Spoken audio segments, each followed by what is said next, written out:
د پاکستان د اورګاړي د محکمې وزیر د کراچۍ نه خیبر پښتونخوا ته روان ګاډي په پیغه کې د اتیشتو کسانو مړینې تایید کړي. خو وروستو چارواکو ویلي چې په پیغه کې جوبل دوه نورو کسانو ژوند د لاسه ورکړی دی. د اورګاړي د محکمې مرکزی وزیر خواجه اسد رفیق په ایکس یا پخواني ټویټر د شپې ناوخته ویلي چې د پیغې له امله بنده شوې پاټلۍ به په 2 ساعتونو کې خلاصه کړي شي. او پاکستاني رسنو د اورګاړي د محکمې د چارواکو لقول نن سهار ویلي چې پاټلۍ خلاصه شوې د پیغې له امله ودرېدلې اورګاډي روان کړی شوی دی. د کراچۍ نه د خیبر پښتونخوا ته خزاري خویریا ته روان او ګاډي پرون ماسپښین د سین صوبې په نوابشاه سیمه کې له پاټلۍ غورځېدلې وو. چارواکو ویلو چې د خزاره ایکسپریس لس ډبې یعنی بوګې د پاټلۍ نه لاندې غورځېدلې او یا پورې کسان ورکې جوبل شوي وو. سعد رفیق ویلو چې په اورګاډي کې د زرو پورې مسافر سوارو او د پیغې کېدو د علت پړې ویلي و چې د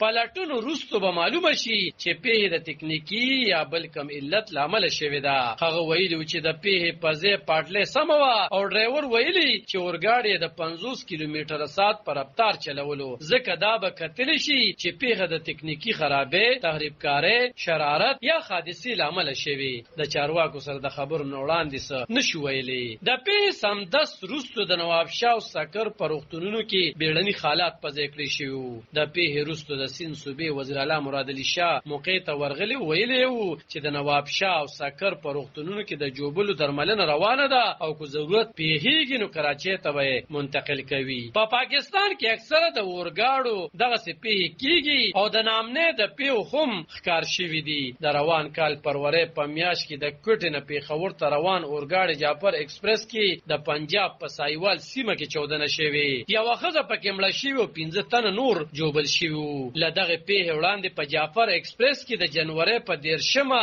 د بلوچستان په مچ سیمه کې چاودنه شوې وه. لږ تر لږه 9 تنه مسافر ورکې جوبل شوي وو. پاکستان کې د اورګاډو د ټکر خونړۍ وروستۍ پیښه د کال 2023 د جون په میاشت کې شوې. د سیند صوبې په درکي سیمه کې 2 مسافرو ګاډي ملت ایکسپریس او سرسید ایکسپریس په ټکر شوي وو. د 15 پورې کسان ورکې مړه شوي او 1.5 پورې نور جوبل شوي.